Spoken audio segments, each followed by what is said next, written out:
Do You Really Smell of Apples, AJ? By the Bricklayer. Ponyville. Rainbow Dash's Cloud Home.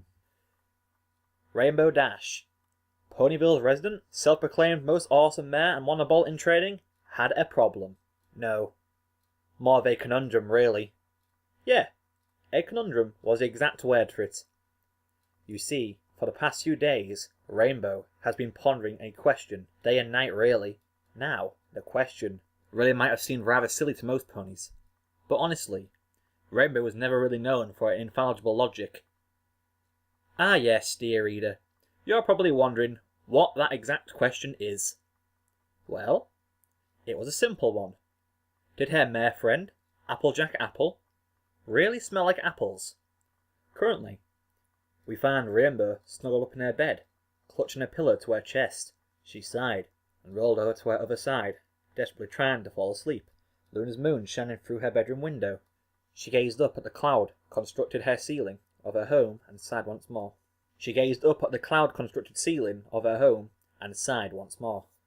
Well, at least it isn't burning hot tonight.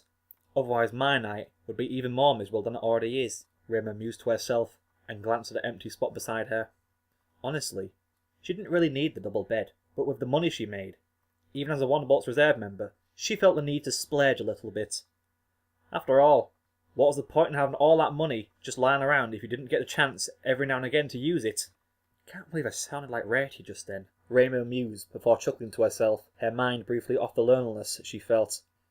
Next thing I know, I'll be trying on dresses and such. Oh, the horror.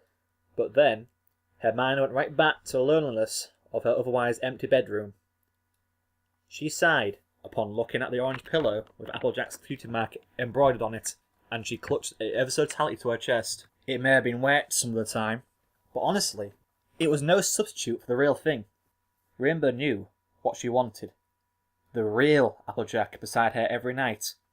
And that could happen if Twilight just performed that little cloud-walking spell. Rainbow never thought that she'd say it, but she was glad to have an egghead as a friend, and gave Applejack the ability to walk on clouds every so often. Problem was, Applejack had once confided in her that she was really rather afraid of heights, and considering Rainbow's cloud home was at least... Well, seeing as how Rainbow had never been practically good with numbers, she didn't know the exact height, but she did know it was far more than Applejack would have wanted to be off the ground from. The light blue Pegasus groaned to herself. She knew she wasn't going to get any sleep tonight.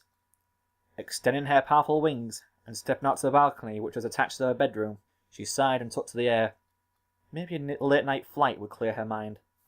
With a powerful flap of her wings, Rainbow caught a powerful gust of wind which made her fur shiver from the sheer biting cold of the autumn air. But she ignored it, and punched through a cloud and turned onto her backside so she was now looking up at twinkling stars, and she smiled at their beauty. Luna had done a great job tonight, that was for sure. So focused on the night sky was she, that Rainbow failed to notice where exactly she landed. Right into a tree on the farmlands of Sweet Apple Acres, knocking a few apples out of it. Okay, so yeah, earned my childhood nickname right here, that's for sure. Rainbow muttered to herself. She spat out a few orange-toned leaves from her mouth. Orange, just like my AJ. Rainbow sighed wistfully to herself as she jumped out of the tree to the ground below and smirked when she saw the fallen apples. Well, it looks like Jackie won't have to butt this tree for the harvest season. She'll thank me later. I just know it. And she calls me lazy, Rainbow thought smugly, still smirking. Oh yeah, I'm so awesome I can knock apples out of a tree even by accident. Who's the tiger? The prismatic maned Pegasus then had another thought come to her. Well, as long as I'm here, Rainbow thought before flying over to the window of the Apple family home, which so happened to be connected to Applejack's bedroom. Rainbow's eyes widened in shock when she saw Applejack tossing and turning in her sleep, murmuring to herself, "Oh, I can't believe I'm sounding so sappy, but that's just adorable." Rainbow mused to herself. Seems like she's having better luck sleeping than I am. Then, Rainbow's keen eyes noted that Applejack's eyes were wide open. Or not, Rainbow corrected herself before yet another thought came to her. Well, it is my duty as an element of loyalty, and AJ's my main friend. Gliding silently into Applejack's bedroom, Rainbow sat down beside her beloved and wrapped her forelegs around her, not even caring that this could be considered mushy. Applejack needed help, and with Celestia as her witness, Rainbow would provide that help. Applejack's eyes widened, and she felt a sudden warmth snuggle into her fur and turn only to muzzle with her mare friend. Daesh? What are you all doing here? Applejack murmured tiredly. I saw you needed a hoof, and so I lended one. Simple as that. Rainbow responded, simply even as though her own thoughts ran like rampant rabbits, as Applejack smiled and nuzzled her head under Rainbow's and nuzzled it into her soft fur. Oh my gosh, oh my gosh, oh my gosh. She really does smell like apples. Smiling, Rainbow draped a wing around Applejack's body and gave her a soft lick on the forehead. What were you even doing up at this time of night? Applejack asked, her voice barely a whisper. Couldn't sleep. Came to you. I can't sleep without you, AJ. Celestia knows I've tried, but, Rainbow whispered back, looking somewhat embarrassed. Nothing to be ashamed about, Sugar Cube. We all have those nights from time to time.